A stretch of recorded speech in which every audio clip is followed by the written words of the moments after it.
Good evening, dear SwissCham members, dear guests and friends, dear Mr. Ambassador Fabrice Fillier. Thank you all for joining us tonight for the series of webinars on the new reality of travel. A new reality that is challenging all of us in our daily lives. As this new reality is constantly changing every day, it is unpredictable, full of complexity, and somehow emotional for all of us. It is no surprise that we have an overwhelming response for this webinar tonight. And I'm proud to see that we have over 75 attendants across all industries joining us for this webinar. We are kicking off the series of this trilogy with the first session tonight. And I'm very honored to have a panel of industry experts that will share with us first-hand insights into the developments and discussions between governments, travel operators, airlines, airports, and technology providers. The session will be moderated by Mira. Mira is a growth strategist at What If in Singapore, which is part of the Accenture Consulting Group. Mira has led multiple product development, innovation, digital blueprints, and government programs for governments, aviation, travel, and transportation businesses. Outside her job, Mira is a co-founder of She Says in Singapore, championing for diversity and providing women with the network and support to grow. On behalf of the board of the Swiss Chamber of Commerce in Singapore, I would like to thank our esteemed industry experts in the panel, our moderator Mira, and our dear Swiss ambassador to Singapore, His Excellency Mr. Fabrice Fillier, for taking the time and share their insights into the new reality of travel. With this, I'm handing over to our moderator, Mira. Please, Mira. Thank you, Chris. Hello, everybody, and welcome to today's webinar. To kick off today's session, I'd like to introduce His Excellency Ambassador Fabrice Fillier, who will start off this session with a short section of introductions. Thank you. Distinguished guests, dear attendees from Singapore, the region, and Switzerland, I would like to thank the Swiss Cham, our moderator today, and the panelists for organizing this timely conversation on the new reality of travel. Views expressed in my opening remarks are personal and do not necessarily reflect government positions. Today's Swiss Cham webinar comes at a very timely juncture. The gradual and controlled reopening of international borders becomes more and more topical and urgent. The key is to keep safe at every step taken while restoring the business environment and travel. Keeping safe while mitigating the risks is not an easy task. The entire discussion is multidisciplinary by nature and requires a broad and coordinated approach at all levels between all involved actors, public and private. Singapore has been pioneer in developing travel protocols in the form of travel bubbles or green corridors that bypass quarantine and make official or essential business travels possible. The approach raised lots of hope. Despite best efforts, as of today, the results seem modest. In a response to a parliamentary question last December, MOH referred to 2,500 arrivals in Singapore via the 7 reciprocal green lanes until the end of 2020. From Germany, only European country under a green lane, MOH refers to approximately 15 travelers. What a huge contrast with the million+ monthly that Singapore was welcoming last year. The question is, Are these bilateral models enough to reach broader consensus on a global basis? What other tools or standards may be available to make travel easier while mitigating the risks? Regardless the methods or technologies used to assess the health status of incoming visitors, one essential factor will be to build trust. Common trust in the methods, common trust in the tests used and their results, common trust in the vaccine and vaccine certificates in order to facilitate consensus and mutual recognition. New promising ideas such as digital health certificates are emerging that will enable travelers to document their health status in a secure and verifiable way, and countries to verify that the tests, or in the very near future, the vaccines, made in another country are valid and trustworthy. The success of such additional tools will depend on the capacity of all involved actors to define common trusted standards, not only bilaterally, but on a more global scale. In this regard, international cooperation is more essential than ever.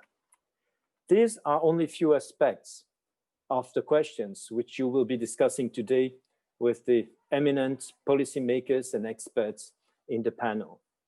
I wish you an open and constructive discussions and a very successful event, which I believe will contribute to a better understanding of the challenges ahead and hopefully show the way forward. Thank you. Thank you, Your Excellency.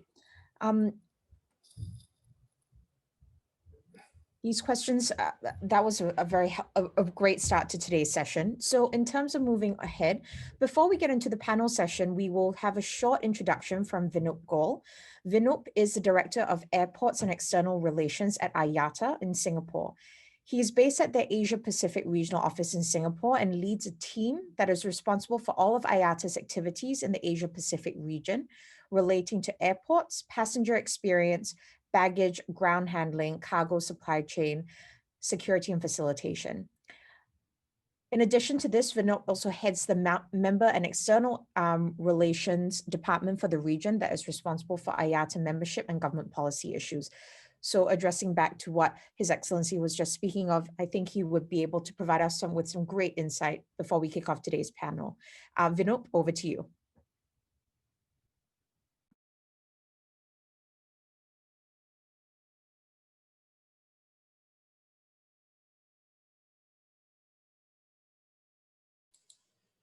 Thanks to, sorry, apologies, I think I was on mute. Just confirming that you can hear and see me on the screen? Yes, we can. Yeah. So as has been introduced, I think, first of all, thanks to the Swiss Chamber of Commerce for inviting us, IATA, to share its views. But more importantly, I think the ambassador has laid out the issues facing aviation and also some of the solutions that we need to work on. So I'll take the next few minutes to just lay out what the impact has been on aviation and where we think aviation needs to focus its energies on. So stepping back a little bit, in the pre-COVID era, aviation is a big industry. We were transporting more than 12 million passengers a day. There were more than 100,000 flights per day and almost $20 billion in air cargo that the aviation industry was carrying around the world. Unfortunately, in 2020, basically on an average, the number of passengers were over the course of the whole year were less than half per day. So were the number of flights. And this is an average. I think at the lowest point, many of the regions were operating at less than 10% of capacity, and I'll come to that a little later. Where are we today? If you look at just the financial markets, you would think that the pandemic is over. just by looking at some of the stock prices in some of the different countries. But aviation, for us, the crisis is still very real. If we look at where air traffic is today and towards the end of last year, if you compare where passenger volume is, and that's the red graph, we are still down anywhere 60 to 70%. Cargo is much better, it's almost recovered. But compared to global industrial production, which seems to be back on track, the passenger traffic is the one that is facing a lot of issues. Drilling down a little more, if we split it by different regions, actually Asia Pacific is the worst performing region when it comes to air travel. We are at around 4% of what we used to be, less than 5% of what air travel used to be internationally in this part of the world. Domestically, the situation is a lot better. In many countries, China, Russia, US, Australia, we have seen recovery. In fact, in this part of the world, in Korea, domestic air travel has actually exceeded pre-COVID levels because people are not able to fly internationally, and thus the focus is on domestic travel. As the ambassador had also laid out, the vaccine was a game changer and will be a game changer for the industry. Once the vaccination announcement was made, we did see a pickup in bookings around the world. People were very hopeful. But then towards the end of last year, again with the UK variant and some of the other issues, we again saw a decline in travel. And so we see that decline continuing in this year. So passenger traffic is continuing to be impacted. Airlines are surviving largely on cargo. There are a lot fewer airplanes flying around, so there's lesser belly space in the cargo. But we see generally the freighters are flying full, but still there's a problem in capacity. If we take a broader view, what is the bigger problem for the world? It's the lack of air connectivity. So because of borders being closed, because of the reduction in air travel, many of the cities have lost their direct connectivity to other cities around the world. And that poses a problem not only for passengers, but also for businesses. If we compare these two graphs from April of 2019 and April of 2020, you can just see the number of direct connections or connectivity was largely impacted. We have seen a recovery. So if we again look at some of the major markets in this part of the world, connectivity went down to by 90% in some of the markets, but there has been a recovery. And around this region, we see about 50% connectivity to what it was before. So what is the net impact of all this? Aviation is a huge driver for global economies. Almost 90 million in jobs, 3.5 trillion in global economic impact around the world. So it is this impact on jobs and GDP that is at stake. So very quickly, impact in Asia Pacific has been that the lack of air travel puts at risk about 23 million jobs and close to $500 billion of contribution to GDP. We see a similar impact in Singapore, and you can see the numbers up there. Just because this is the Swiss Chamber of Commerce, I thought I'll share what we think is the impact on the Swiss GDP in terms of and jobs because of lack of air travel and connectivity compared to the global situation where we see huge impact. So why is this connectivity and air travel faring so badly? The basic problem is restricted borders. And it's not, in some cases, the borders are closed.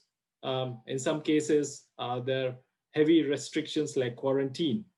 Over time, we have seen a gradual relaxation of these restrictions. But as you can see in this graph and this chart, Asia Pacific continues to be one of the regions where the travel restrictions have not been eased. What are these? For us, quarantine is the major blocker to air travel. If you are going to another country, either for business or for tourism, spending 2 weeks in quarantine is just not going to cut it. People would rather not travel. And we have seen that, and we have put a case up where the moment they got rid of quarantine, you could see that air travel bounced back. Another study from another part of the world, Latin America, where if you see where bookings are across different countries, you can almost see that the ones which have lesser restrictions or no quarantine are the ones where air travel has recovered quite sharply. What is our view for the world? We think that approximately by 2024, we should see air travel coming back to pre-COVID levels, so 2019 levels. But in order to do that, we have to make sure that air travel can open safely. Vaccinations, as mentioned by the ambassador, are going to be key. Testing is going to be key. But this has to be done in a safe and secure manner. Mutual recognition and trust was again mentioned. That is key. And how do we deal with that? So the challenge is for medical certificates. How do passengers get accurate medical certificates? How do airlines ensure that they're accurate? How do governments verify? And also, how are the laboratories around the world, which can be anywhere from 10,000s or 100,000s or even more, how do they issue certificates that will be recognized by the governments? So IATA did come up with something called the IATA Travel Pass, which basically has 4 modules, which looks at the having a registry of health requirements, having a registry of vaccination and testing centers, having applications that laboratories can use and then passengers can use. And all this can work in one single ecosystem, which has to be a digital ecosystem where the passenger is in control of data, has access to the restrictions for the destination he or she is planning to travel, is able to get the right medical certificates, whether they're testing or vaccination certificates, and be able to share that information in a safe and secure manner to the agencies that he or she would like to do. We live in an age where there are valid privacy concerns, but all this needs to be done in a secure manner across the ecosystem. So what is our call for action? Air connectivity is key, and we need air connectivity for the recovery of economies in this part of the world. This part of the world has been disproportionately impacted by the virus. We need government support, but we also need open borders, which can be done through testing and vaccination instead of quarantine, and technology is going to play a big role in that. With that, I thank you for your time, and I will hand it back to the moderator. Thank you, Vinod. That was very insightful and provides us with some fantastic insight into the changing environment in Asia. I'm sure the panel have much to talk about today related to the insight that Vinod shared today. On that note, I'd like to introduce our panel who will be joining us today.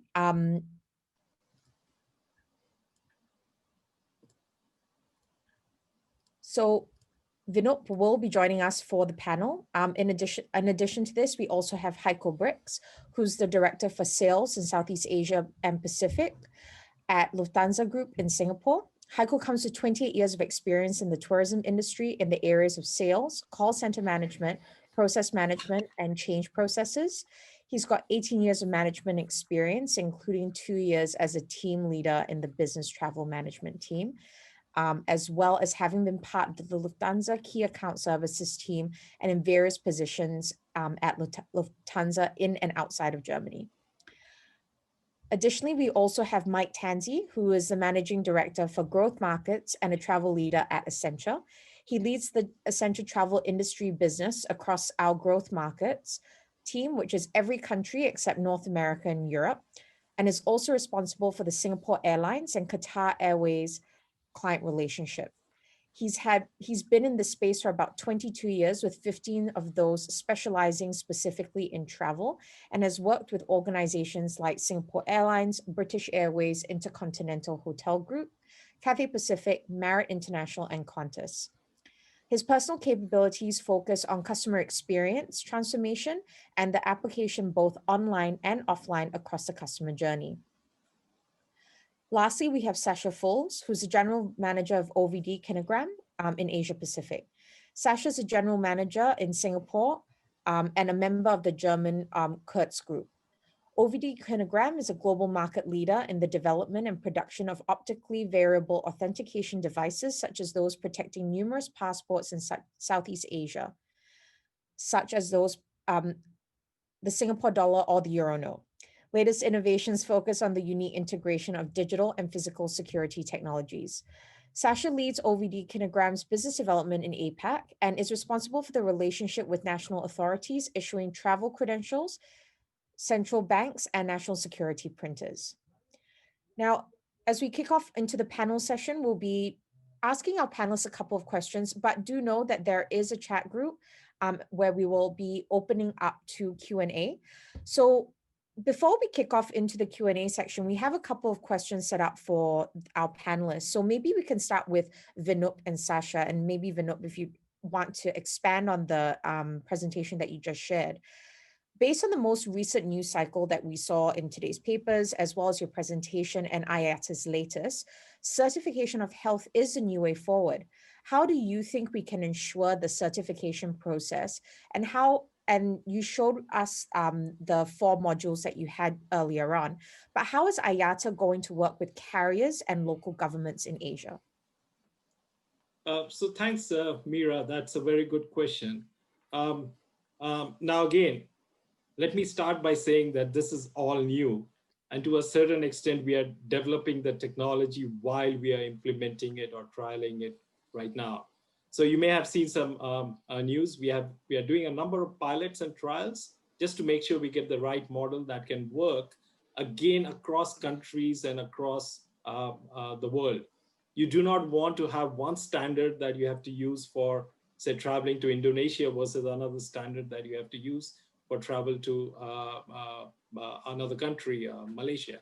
So we are working on broad principles. So we have developed the framework for the 4 modules. We are working actively with governments, trying to make sure that there are no roadblocks. In some countries, the last thing you want is the requirement to have a paper certificate, which can be, obviously there are ways of ensuring the security of that, but then we are saying for mass travel, you need digital certificates. Again, there'll be a time before that will happen, but we are trying to remove all regulatory roadblocks and trialing it out with different airlines and different ecosystems, and hoping that there are other manufacturers and technology providers that can provide competing solutions so that there's innovation in this marketplace. Sasha, would you have anything to add, considering Kinogram's experience within the space? Oh, thank you very much. And sorry for the slight technical issue when I was trying to join the group here, and thanks for the invitation. I think that everything that was laid out by IATA and Vinup right now is absolutely showing where we are going. We are currently, when you look at travel documents, for example, all of us have passports. This is evolving. We have had passports for a long time, and the international organization that actually regulates and makes recommendations around passport, which is the International Civil Aviation Organization, ICAO in Montreal, they are constantly developing the idea of how we should travel and with what kind of travel credentials. So even the passports themselves, even before COVID-19, have been under constant review. They're being upgraded with other new security elements, such as ours that we produce at OVD Kinogram. But rightly said, we are clearly moving into the digital age, and that has been going on even before COVID-19. It's just accelerating now, and it is, reasonable to believe that in the midterm to distant future, we will be traveling with both digital credentials and physical credentials, and then slowly phasing into probably a situation where you have a, in principle, digital certificate with an exception list that you probably can, let's say, if you travel from London to New York, you just need a smart device. But if you travel from London to Ghana or maybe to Laos, and maybe via a hub, you may still need to carry your passport around. Same goes for these health credentials, because look, we are currently, you can compare the situation to post 9/11. 20 years ago this year, we had 9/11 and it had major impact on the airline industry and the way we travel. We just don't remember how it was before 20 years ago, but now it's normal for us to have our bodies scanned, scan our bags and everything. There will be stuff sticking around after this crisis. We'll be always remembered to have started with the post-COVID-19 world, and it will probably be normal after 5 or 10 years. So I absolutely share the way Vinoop has laid out the future, and maybe we can discuss this in more detail later. So on that note, I wanted to go to Heiko next for perspective. I know we've been talking very much about the future and what the possibilities may look like, but Heiko, maybe you could walk us through your experience in 2020 and the start of 2021, and what are some of the new procedures and processes that Lufthansa and some of your other ecosystem and regional players have been enacting? Yeah, thank you very much. Again, also a warm welcome and hello from my side. Good to be with you today. And of course, it had been an unprecedented experience last year and also the last months, again, with escalation. The situation hit us, of course, as you all know, extremely hard. We were affected from massive pressure to decrease capacities as the seat load factors were, of course, totally diluting. And well, what we tried to do at the very beginning was, of course, looking into the strengths that we have and the opportunities to support, besides the cargo that obviously also being mentioned already, was a great and is still a great contributor, and Lufthansa Group had the opportunity to support keeping on the chain of supply. We also did a lot of repatriation flights. Swiss, Lufthansa, Austrian were flying even to Auckland to repatriate Kiwis, and also to Australia, to the Philippines, Manila, to Malaysia, all destinations that we usually do not fly. So it was a roller coaster ride. On the one hand, of course, massive disruption in the normal procedures, and then on the other hand, being able to support in the peak of the crisis as well, and thus, of course, following our duty to keep people connected and to keep life around the world, operating. We started to implement, of course, lots of measures. In general, I would say, because it was not mentioned before in detail, of course, the hygiene measures on aircrafts and also on the airports were already very high before this whole situation, and have been even increased. There is, as you might know, a very low risk, extremely low risk of being infected on the aircraft, as there is the vertical air filtering by HEPA filters that are filtering out most of the potential virus or bacteria on the aircraft, and it's usually not a horizontal exchange of air. It's absolutely minimized by a 1 meter by second airflow that is vertical, and that is going through these HEPA filters. So that by design is already a very positive message, I think, for all of us sitting on an aircraft. Then, of course, mandatory masks were implemented for the crew and also for the passengers, as you know. There is only a few changes on the, let's say, on the aircraft on board in terms of servicing. So if you fly long haul, for example, you would see that the wet towels are skipped for hygienic reasons, and instead we're distributing sanitizing towels. And and then a few things where we reduce, let's say, we reduce the touch points, but in general, service and also catering on the long haul is not affected. We're keeping up the same level of quality here. On ground, a lot of changes, of course: safe distancing, disinfections of desks that are regularly done, contactless check-in procedures that were in place before already, but then were further pushed, and then the testing points that we introduced in Frankfurt and Munich together with Centogene, where now they are also certified for more and more countries to be accepted the PCR testing. We furthermore also did tested flights, as you might have heard. So we went through a period of time in December where we had fully tested flights to Hamburg, to Vienna, to Brussels, and to Munich, gaining experience in testing. So yeah, coming out of the roller coaster ride, we are now, I think, heading for really the new normal, the new future of flying, being prepared. And of course, as already mentioned before, the most important thing for an airline and for, I think, all travelers in the world, that quarantine is skipped towards the benefit of the testing. And this can only be done if the infrastructure is further developed, and Lufthansa Group is part of this, as I just mentioned.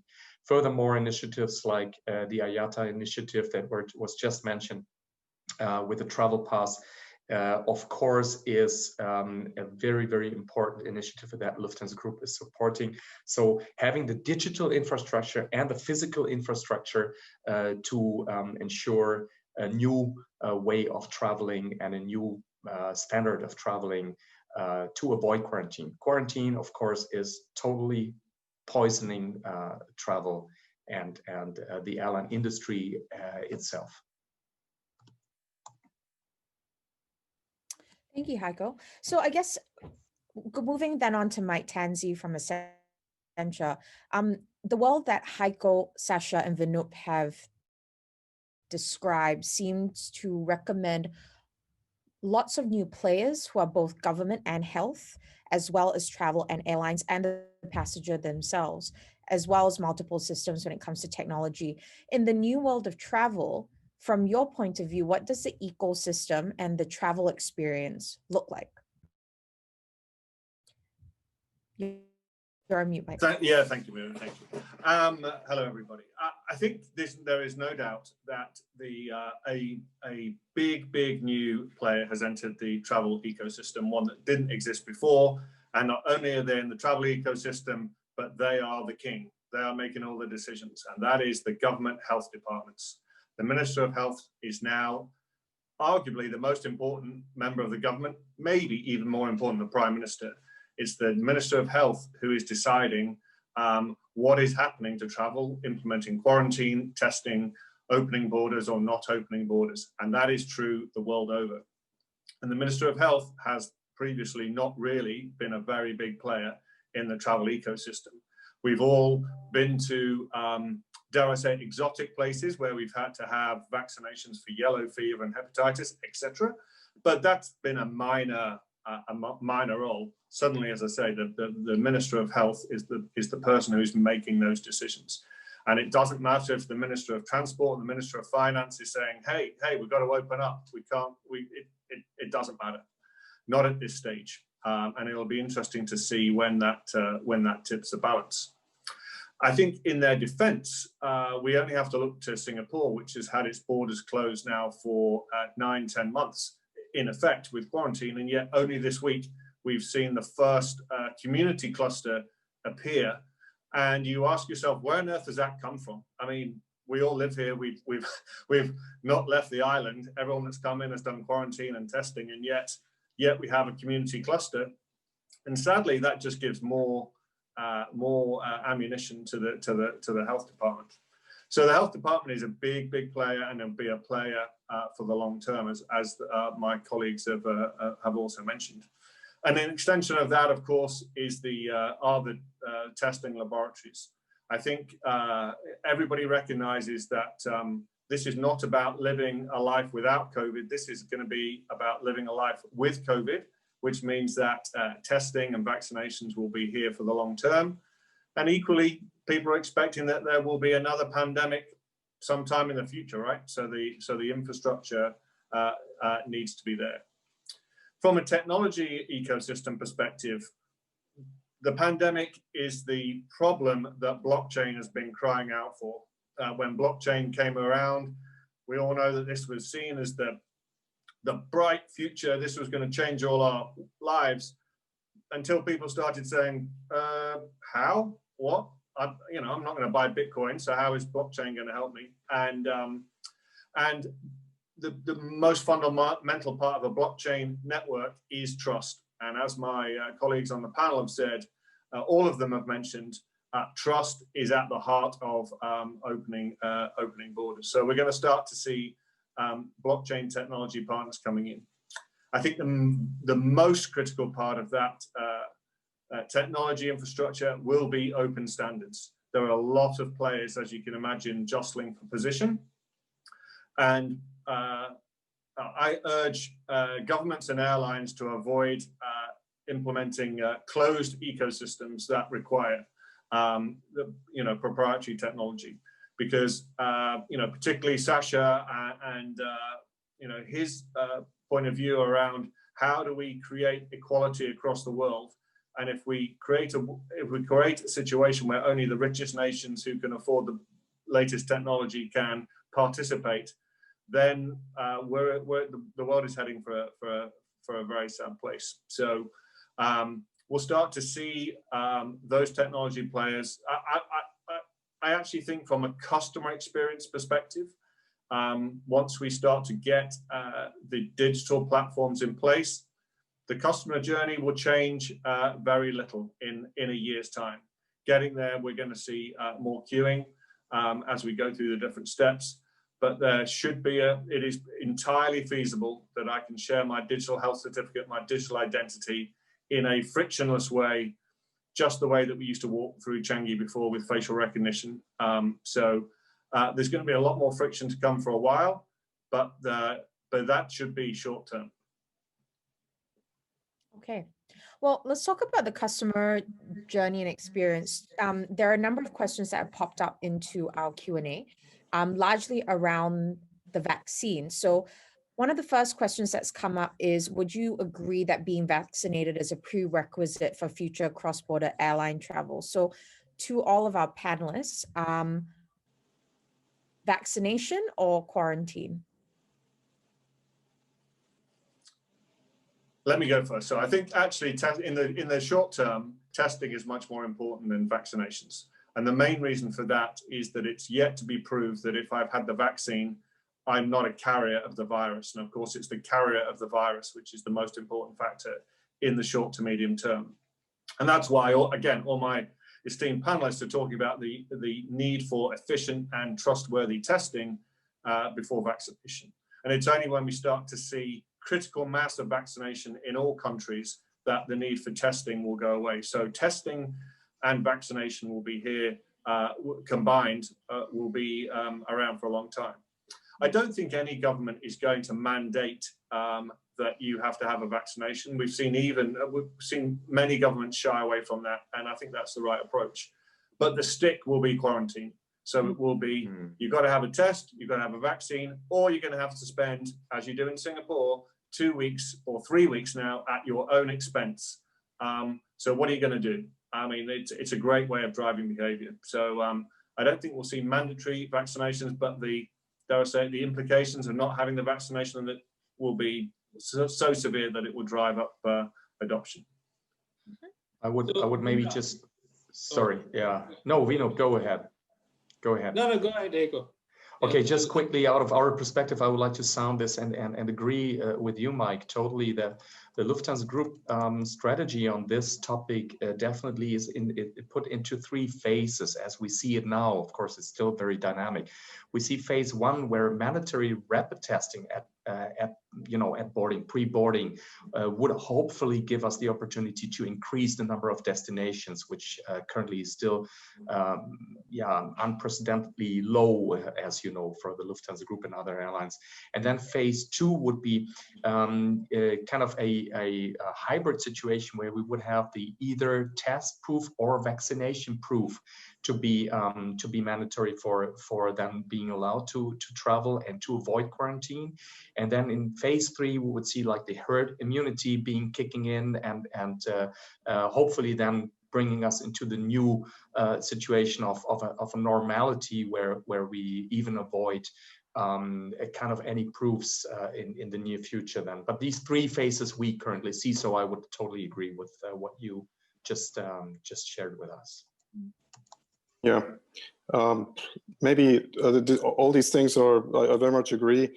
There's just, maybe let me introduce some thoughts about, how these things evolve over time. And if you look at, maybe we need to differentiate between what happens on flights that are within the same border, so national flights, and then those across borders. Now, the special thing is, if you cross a border, the policies that apply to you when you travel, and our listeners are travelers, they do not only depend on your own government. They depend on what the other government in the destination country is doing. And that leads to a fundamental coordination issue, which governments currently have to deal with bilaterally.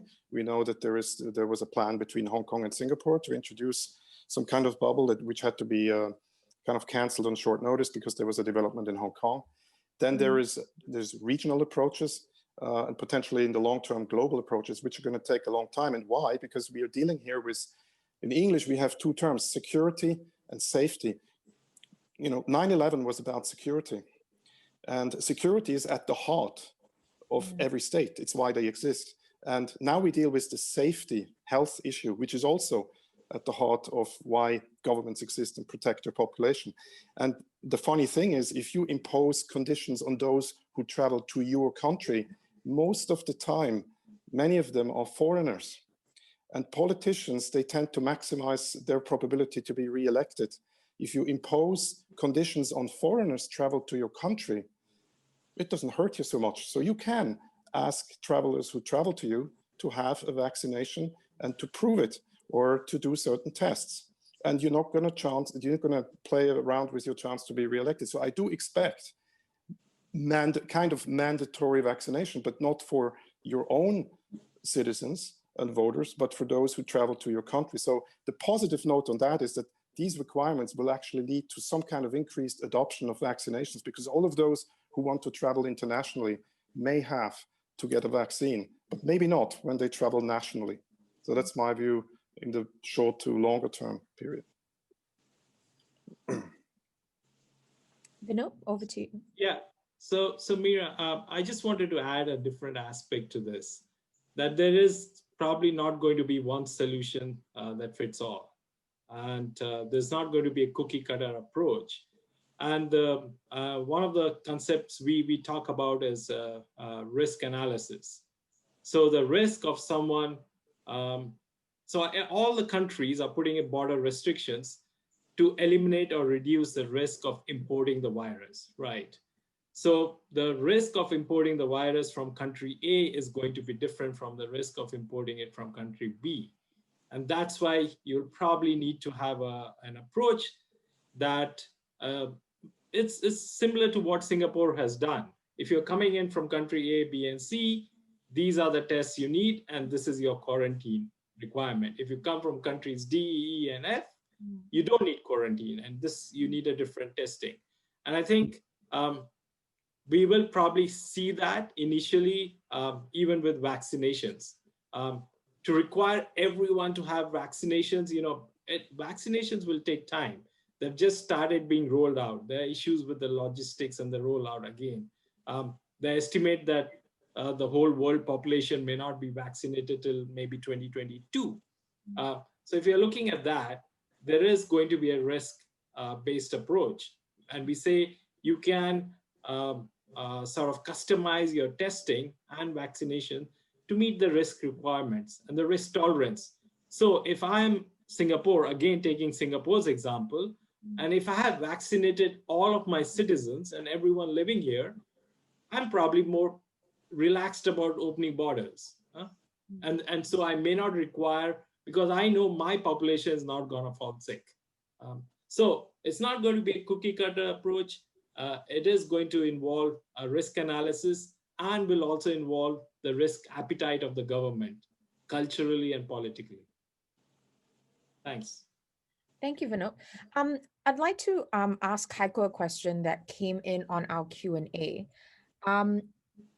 When it comes to government support of the airline industry and cost, what do you see is going to happen? What's going to happen in your perspective around needing to have more support from the government? And what if a government isn't going to provide it? Do you expect to see shifts in the industry and also the cost to the customer?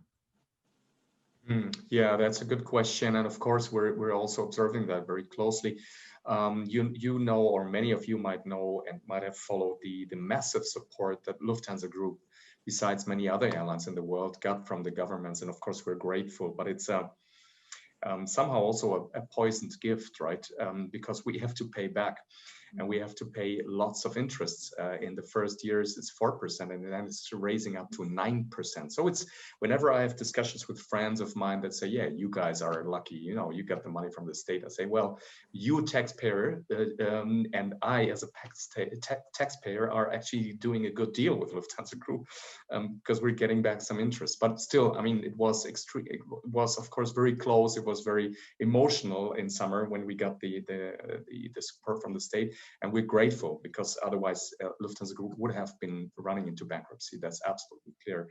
Many other airlines are at that situation still. For the Lufthansa Group, I can say that we are now currently, although the situation is tightening now again, in a pretty comfortable situation to manage paying back these interests and the debts pretty soon, which is really extremely necessary for us to get out of the risk of massive interest rates. You might have seen that we did bonds on the capital markets to generate cash.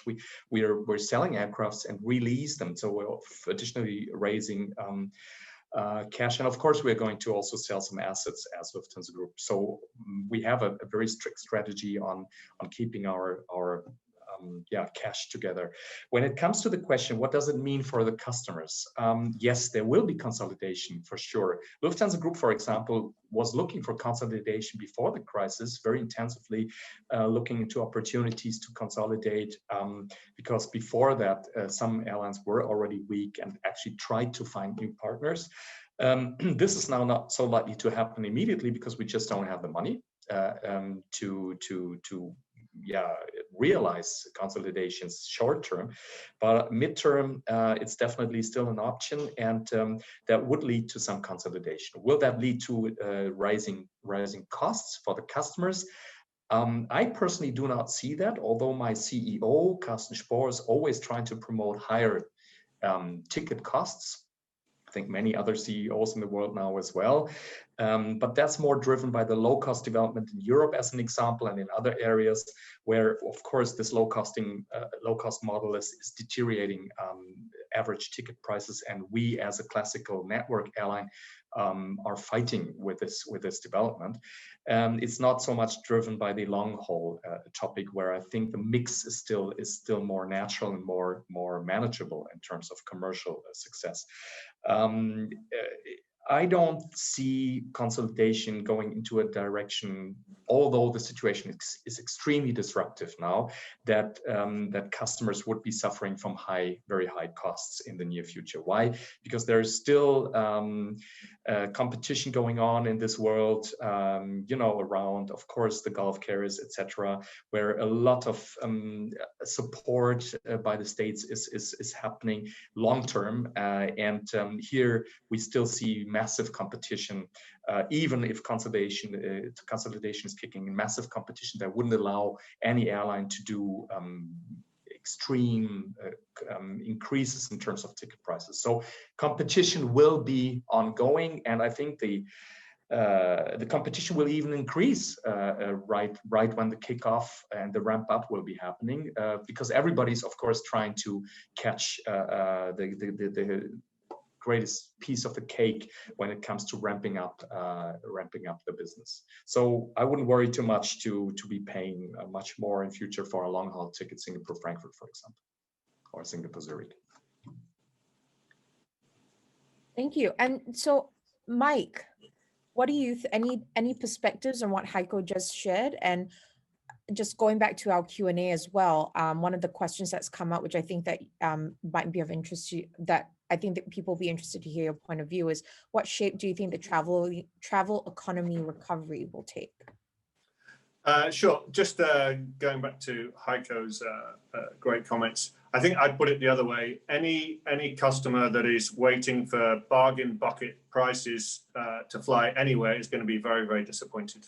So don't think you're going to get a 10 euro ticket to Zurich or 10 Swiss francs. That ain't happening. The price, anyone that's looked already will see that prices are pretty much the same. So I'm sorry about that, but in Heiko's defense, as he said, he's got big debts to pay. So it's worth the fare. As far as the recovery goes, it's I think universally accepted that what we'll start to see is regional travel. Well, domestic travel, first of all, is the first market to recover.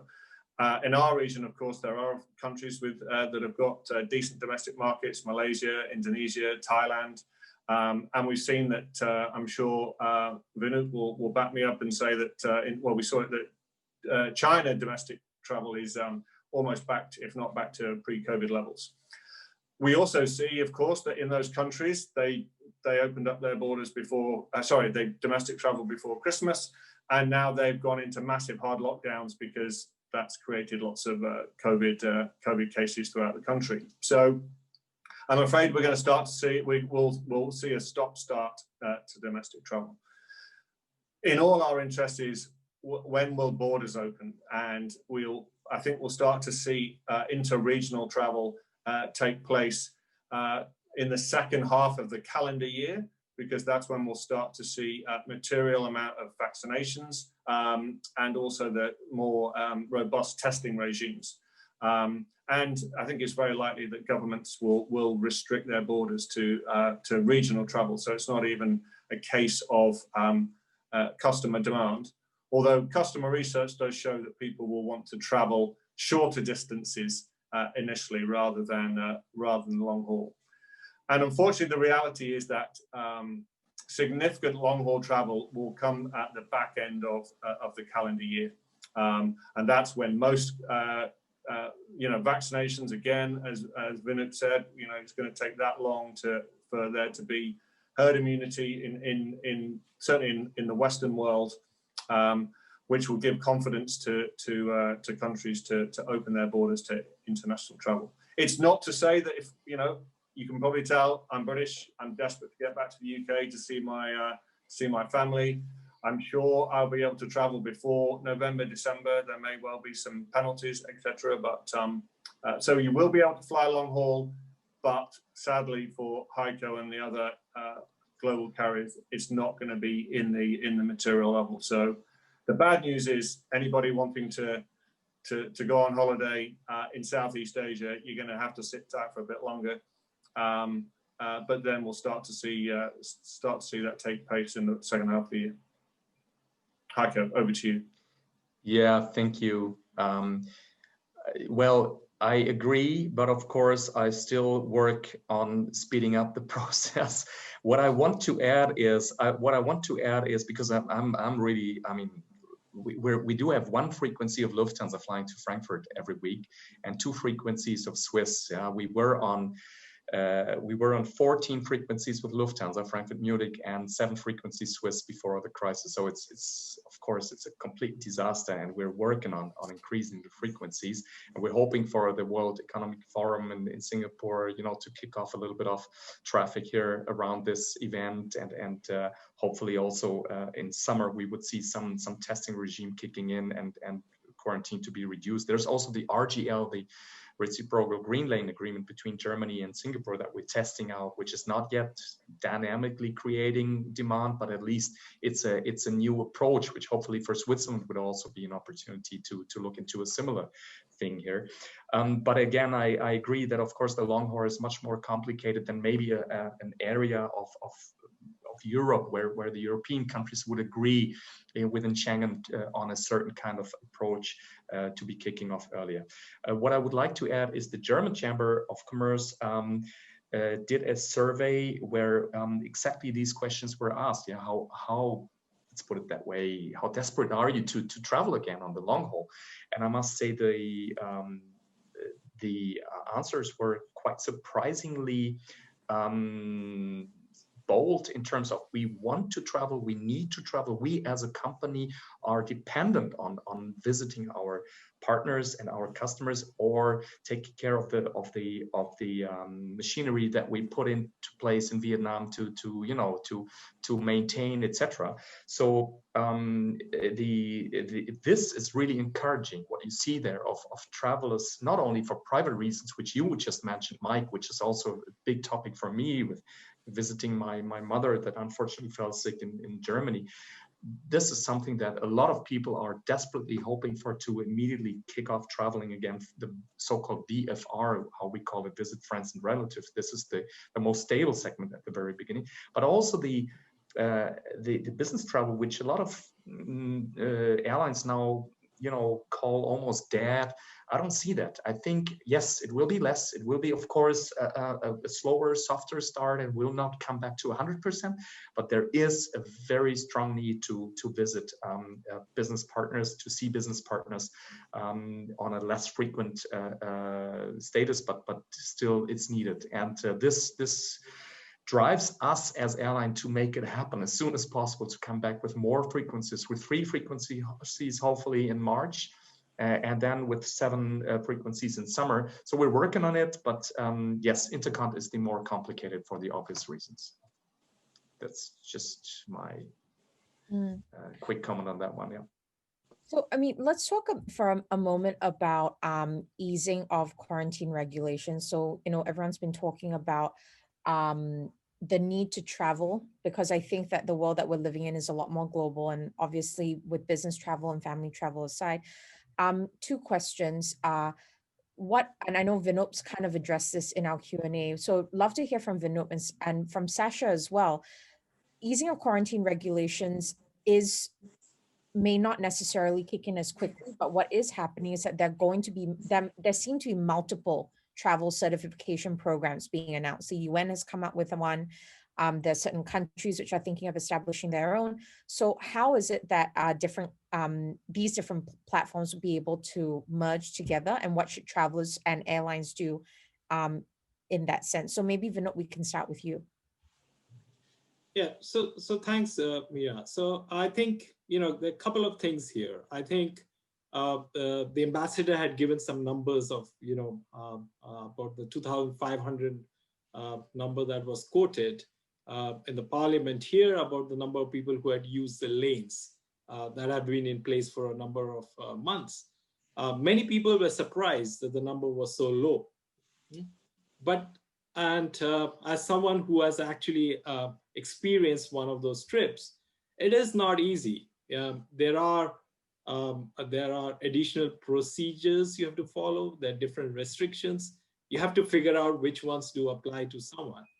But all these experiments are very important, because they prove that traveling can be safe. They allow governments and airports and airlines to figure out what should be the right process in order to prepare for mass travel. And mass travel will come back. We are a connected species. And Mira, you mentioned, we live in a world where families are spread across continents, and you have to go and meet your mother-in-law on the other side of the planet, even if you don't want to. But we live in that world. And obviously, business online versus business in person is a very different prospect. online Zoom, FaceTime have been around for a long time, but there was always value in traveling. It's just that it's not so easy, and there's a little bit of fear of traveling. So we think it will come back along in the long term. Yes, IATA has come out with a framework. We have a product also, but then so have the UN and WEF and others. And that's very healthy because it provides for innovation, competition, and the best solutions are the ones which are easy to use and interoperable. It's similar to having a few different companies manufacture cars and different models. It's so that they can suit, but as long as they follow the same set of standards and regulations and are not confusing for the passenger. So if the passenger can figure out in an easy manner different travel lanes using different solutions, so be it. We don't want a monopoly. We don't want anyone to have a monopoly. So it should be a healthy playing field. And what we are seeing today is all these little experiments that are just waiting for the virus to cool down, disappear, and they will be ready for mass travel, both business and tourism in the long run. Thank you. Sasha, any thoughts? Yeah, just maybe picking up from where I left during my last intervention here.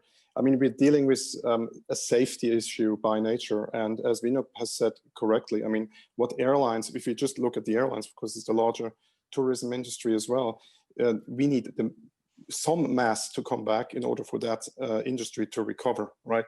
I mean, if 1 or 2% of very urgent, important business travel comes back, that's not going to help the airlines and the travel industry.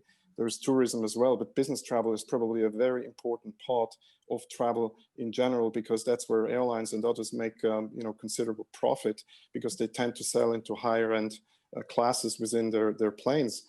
And I think it's just going to take some time. We need to be patient.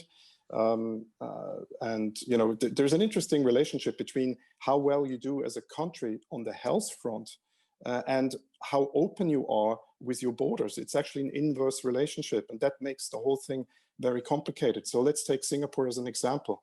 Yesterday, there was almost a national surprise that our cases doubled from 2 to 4 on a regular basis, and that would be exceptionally well in a lot of other countries. I mean, the Singapore government is doing a very good job on the health front. We have very low rate of infection, even though there may be some lingering cases around. Now, in this kind of very good health policy situation, are you going to open up your borders? No, you're going to be pretty conservative because you are in a safe haven on the health front. Other countries are in an opposite situation. They are in a situation where they may have a lot of infections. And do you then really care about how many people travel to your country? Maybe a month ago, we would have said no, but now the complexity of this whole problem comes in, because we are not just dealing with COVID-19. All of a sudden, we are dealing with mutations. And then the questions comes up, which kind of COVID-19 do you have? And which vaccine do you have that may cover which type of, where I'm getting at. We are trying to, redefine the rules while we are playing the game. And that is usually a pretty complex and dire situation, but it also has advantages. And the biggest advantage that was, mentioned by many of those who are speaking here is there is now some time pressure for governments who need to talk to each other in order to talk about the issues that Vinoop mentions, like harmonization, interoperability of processes and software and so on, so that we finally can get to a situation to be able to deal with this and live with it. Just like Mike said, we probably have to learn to live with it. But in order to be in a position to live with it as an international community, we need to sit together, governments and industry, and discuss how this can be done most effectively and timely, so that we can bring the economy and the airlines back up on their feet. Thank you. So I'm going back to, well, now on focusing a little bit more on the Q&A. This is a topic around sustainability, which has obviously become something of a hot topic.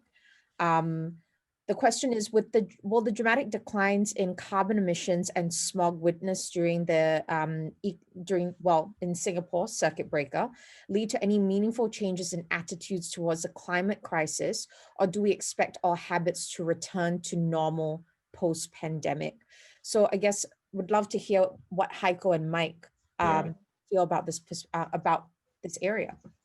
Could I maybe just start with a few thoughts, because this is really a major topic for the Lufthansa Group. Of course, it was a major topic before the crisis, and it is not at all put aside now during the crisis. We just today had, which is maybe a little bit, going beyond scope of the question now, but just for you to know, this morning I attended a plastic-free day session for the whole Lufthansa Group APEC team, which is about 150 people still. We're currently, unfortunately, massively reducing our staff up to 25–30% in the area. As you might have heard, also big steps in terms of restructuring happening, of course, in the Lufthansa Group. But again, this topic of sustainability is a major topic, not only because we clearly see this the responsibility for the airlines to significantly contribute towards this goal of sustainability and reducing carbon emission and everything that is around it, waste, etc. But also because it's, of course, also a commercial target which is helping the airline. Of course, it is helping the airline if we have the most modern aircrafts in the A350 in place, which is up to 30% less in carbon emission compared to aircraft that's been produced in the 90s, right? So here there's top on the agenda priority to further contribute to clearly also roll over the aircrafts. Now also in the crisis, we took the opportunity, of course, to take out not only aircrafts that are rather modern, but just not suiting the situation anymore, which is the A380, but also the aircrafts that need to be rolled over anyway and are now speeded up in terms of being rolled over, which is the 747-400 and the 340-300, etc. So these processes, they are definitely speeded up, and it's a top priority for any airline. Customers expect this, and we see it as an attitude that Lufthansa Group is bringing in, plus also as a commercial contributor as well. Anything to add from your side? Yeah, sure. You make lots of valid points, Heiko, and of course it's a very complicated situation. There is lots of customer research that shows that in the future, certainly in the short to medium term, we're going to see the emergence of the conscious traveler, where people are being, instead of just traveling without any thought to where they're going to make conscious decisions of where they're traveling, and certainly the carbon impact is going to be part of that. But equally, I think I support Heiko entirely as far as the fact that all airlines take this very seriously. And of course, the ability to make a dramatic change to carbon emissions with an aircraft is not something that you can do overnight. First of all, there is the inherent technology involved, but also there's the cost of change. Aircraft cost hundreds of millions of dollars. You can't just change them all, even if you wanted to. And I think my final point here, which, and of course I'm a flag waver for the travel industry, is one of perspective. Aviation accounts for only 5% of carbon emissions globally. It is, of course, probably the most visible contributor, which is why it gets such a lot of glow. It's an easy target for people to point the fingers at big metal planes, and you can see the exhaust coming out when they take off. But quite often, let's be clear, the automobile industry is much, much bigger. So the people that complain about flying and driving around in their Range Rovers, consuming 5 miles to the gallon, and they're driving a mile down 100 yards down the road to pick up a litre of milk, are actually contributing a lot more to the carbon footprint than the aircraft that they fly in. So I think we should always look at a balance. So is it going to be, it was important, I agree with Heiko, it remains important. I don't see that it's going to create a step change in passenger behavior. I would like to, yes, I understand. Just quickly commenting on you, Mike. As an airliner, I would, of course, agree in putting this a little bit into perspective. But again, I would not emphasize this. I would say we do have a responsibility. We are contributing to CO2 emissions. And I must say, I grew up in Freiburg in Breisgau, which is the ecological capital of Germany. How do you call that in English? So, and I studied geography in my last life. So from that perspective, I would always be very humble as an airline and say, well, yes, we are contributing, and we are even putting it into a sensitive area in the atmosphere. So we are doing everything to reduce, and we're really working hard on it. Even though it's only a 3 to 5% contribution that we're responsible for, it is important for us. It's a top priority. Yes, but you're right. Thanks for putting it into perspective, Mike. Vinod. So just one important, small but important correction. Aviation is 2% of man-made CO2 emissions. So now we even feel better. Thank you. Yeah. So we have reduced our footprint by more than 150% in this 5 minutes. Secondly, the industry does have had very ambitious targets, and we were one of the first industries to come up with an industry-wide sustainability target, which was carbon neutral growth, even though the industry was growing quite rapidly at 6-7% per annum. We are looking at in carbon neutral growth from this last year onwards. This is pre-crisis. And also we had committed to 50% reduction compared to 2005 levels by 2050. What we also are now discussing with our members is any recovery has to be a green recovery in the current climate that we are in. And it provides us the perfect opportunity. You're almost like rebuilding the industry from start. We do understand the cost pressures and others. There's a lot of focus on sustainable aviation fuels, but there's a lot of interesting work also going on electric aircraft and hydrogen aircraft. And people say, but that's going to take years. But we went from the Wright brothers to an Airbus 380 in the space of 50 years. So there is hope. So I wanted to correct basically the 2%. So we have reduced it quite a bit in 10 minutes. Thank you for that statistical education, Vinod. We appreciate that. So on that point around product development, that it was a discussion around innovation and like the way that airlines and business should be creating new services. So one of the questions that's popped out in our Q&A is, will airlines reduce the aircraft capacities to ensure safe distancing on planes as it is mandated in restaurants and physical locations? Any thoughts on that? Yeah. Let me start, and then maybe Heiko can give a practical experience. So the air on the aircraft is probably the cleanest air you'll find anywhere on. The whole air on the aircraft gets replaced within 3 minutes, 2 to 3 minutes. There are HEPA filters and technology, and just by some common sense measures like wearing a mask, we do not see the need for social distancing. And ever since the start of the crisis, we have seen a couple of billion passengers flying, but very few cases that have been reported about any transmission on board. So we think it is safe. You do not need social distancing measures like keeping a seat empty. You're basically facing forward, put on a mask, you have a natural barrier of the seat in front of you, and the air, the way it circulates from top to bottom, that maybe Heiko can give more information on.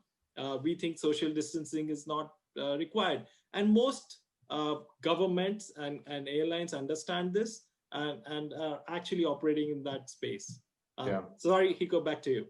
Yeah, totally agree with you. And of course, to be also very honest, there's also a commercial question behind this, right? I mean, there's a clear statement from our CEO that it's not, because there was these discussions during summer when the flights in Europe were rather well booked, not really commercially totally viable, but okay-ish. That you know, the discussion came up, why don't we block the middle seat in economy class, etc. And there was a clear statement that commercially this is then we will stop flying. That's not possible. It's just not possible. Or let's put it that way, the prices would increase in a way that it wouldn't be attractive to fly a European destination anymore. So from that perspective, we clearly see the stated safe environment that the cabin is really creating. Also now statistically, as we have also some, you know, experiences in the last months, whether people get infected on aircrafts, I think this is clearly supporting what you said, you know, that actually the situation is as safe as it can be on the aircraft. And then if you would be worried currently on the long haul distance to fly in terms of safe distancing, don't worry. Guys, we're flying around with 15 to 20% seat load factor, so feel safe. This is, of course, a very sad statement, and it hopefully won't be taking much longer. But that's another maybe also just a thing to be kept in your mind as well, if you think of short-term decision to travel. In the short distance flights or European continental flights, of course, the situation is different. The flights are still booked well on many routes, but again, we do have a very safe environment here, and we're not looking into changing setups or starting to do safe distancing on aircrafts. This is just not possible, and in our opinion, not needed. Yeah.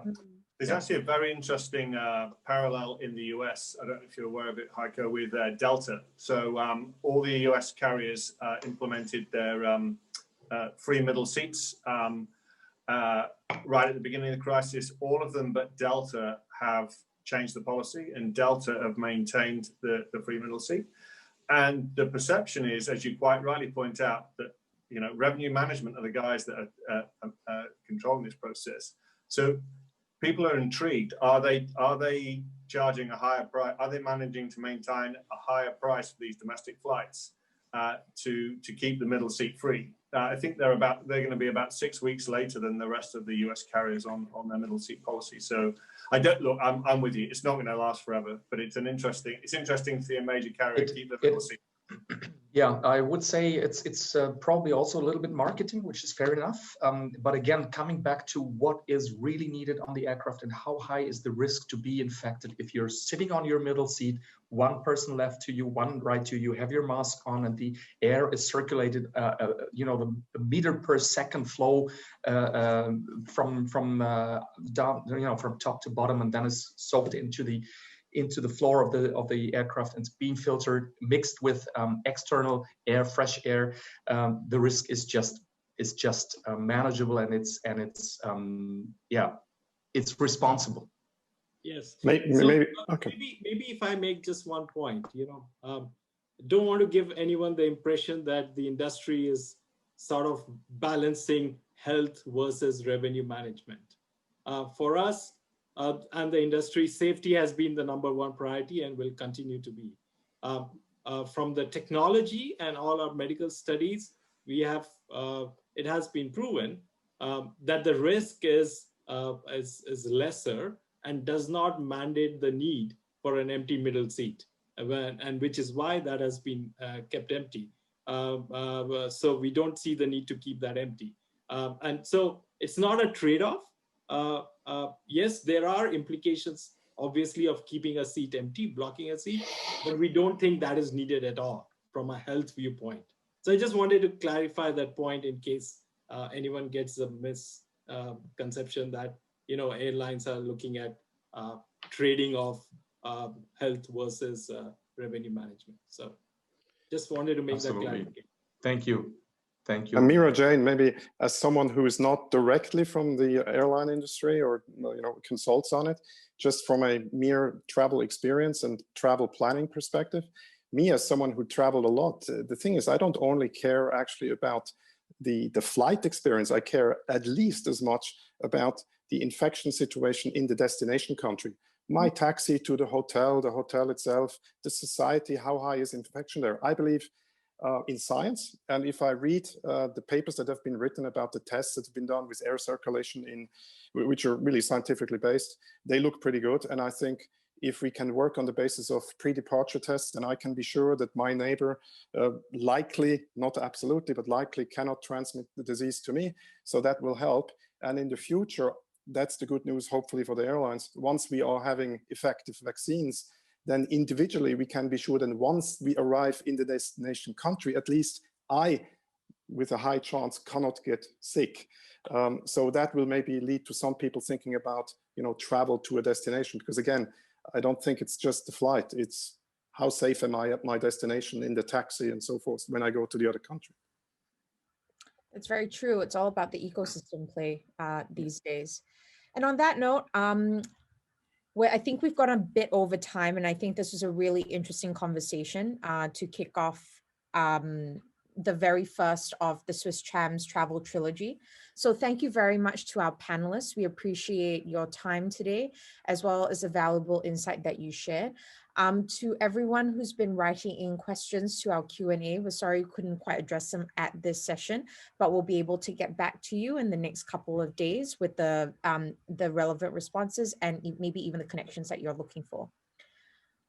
In terms of moving ahead in our session, that we're coming to the end of our session right now, but what you can expect is that this was the first session for Swiss Cham Singapore's New Reality of Travel event series. The next event is going to be happening on the 25th of February, Thursday at 5 p.m. with another series of panelists. And registration details as well as details on the speakers will be available in the next couple of weeks. Once again, on behalf of Swiss Cham as well as panelists here, thank you very much for attending today, and we look forward to see you at the next event.